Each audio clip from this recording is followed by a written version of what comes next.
The Nigerians are talking a lot of smack, guys. We're hearing, no, Oka, we are going to beat these South Africans, or this is not up your piano. This is not my piano.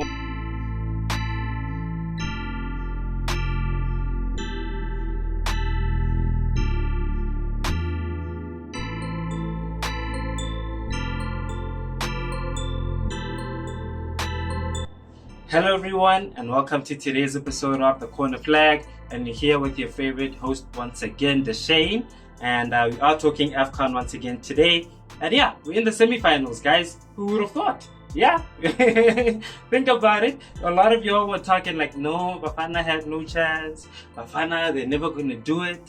They don't have a good enough squad. We don't have enough players who play in Europe, right? But now look where we're at.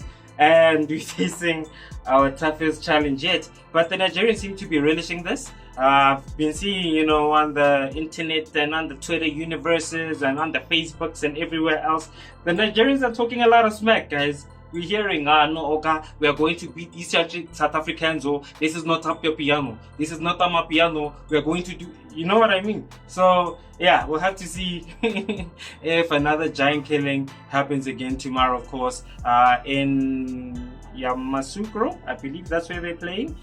So, yeah, shout out to the boys. We are definitely all the way behind them. Right, they exceeded a lot of expectations and they needed a lot of our support, so let's definitely do that. In the other fixture, of course, we are going to be looking at Ivory Coast playing against the Democratic Republic of Congo. Yeah, going down, guys. Yeah, and Ivory Coast, I did say watch them fluke their way all the way through the tournament and might even, pull up an upset. And they're here. They're also in the semifinals, top 4. So yeah, congratulations to both teams, and we'll see what happens in that game as well, and we will be bringing you the latest on that as well. But going back to our other game, Bafana Bafana, of course, versus Super Eagles. There has been news that Victor Osimhen might not be in the squad. Has been struggling with a few stomach issues, so he stayed behind and didn't fly with the squad over to the next location. So they'll be monitoring his situation, but we'll hope to see. And from Bafana's side, I hope he recovers, but, not by tomorrow, Please let him recover in like 2 days or something, because it's going to be very, very tough with the remaining players that are there. There's Lukman's who are there, who's been having a stellar tournament, probably player of the tournament for Nigeria at this current point in time. Awobi as well has been linking those passes and a creative force for them out on that midfield as well. So we'll be hoping, fingers crossed, that Osimhen doesn't recover in 2 days. In 2 days. In 2 days, he must recover. My non-Bafana side, they are, of course, without Thapelo Maseko, who seem to have had a hamstring injury, of course, in the previous game against Cape Verde, which was a very nervy game. Oh my God, wow. It was a very nervy game. At this point, we can probably safely say that we all thought Cape Verde was probably going to win because of the amount of pressure that they put on for the whole 120 minutes. But of course, the synergy of Bafana, of course, is always coming through, consisting of mainly Sundowns players, of course. So that has helped with the synergy of the team. They all know how to play together. Mokoena and Pepelo Sithole have been absolutely magnificent in the middle of the park. Themba Zwane, of course, the heartbeat of the team, has been putting in some stellar performances. At this point, evidence.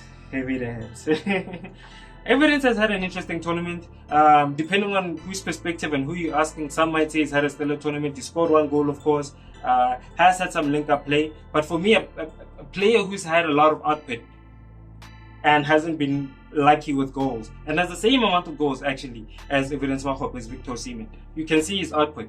His output is so he works really, really hard for the team. I'm not saying that Evidence doesn't, but yeah, the energy and the quality is not quite the same. So yeah, I hope the synergy of Sundowns will come through for us once again in this next matchup. And yeah, we'll be doing a Mapiano, of course, for Mota.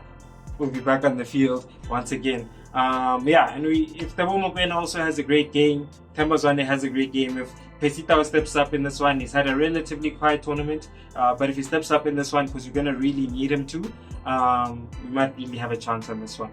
from the Super Eagles side, they have been relishing this. The mouths are watering. They've been talking so much smack, guys. They've been talking so much smack. They've been relishing this opportunity. So I do hope that the giant killing continues. And yeah, we have an excellent match tomorrow.